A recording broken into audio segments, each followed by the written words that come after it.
Her solution worked. Thank you. Clean scripts, efficient flows, no issues in production. Until one day, someone asked, "Why did you design it this way?" He explained the logic, the implementation, the steps. But then came the real questions. What happens when this scales? He paused, not because he didn't know ServiceNow, but because he had never thought this way. That's where things changed.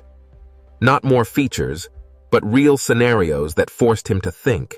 And this is what Hacknow does differently. No theory-heavy learning, just decision-driven discussions from real production situations. He stopped jumping to solutions and started explaining decisions. And that's when the shift happened, from building solutions to leading them. Because in ServiceNow, leadership isn't about what you build, it's about how clearly you can defend it.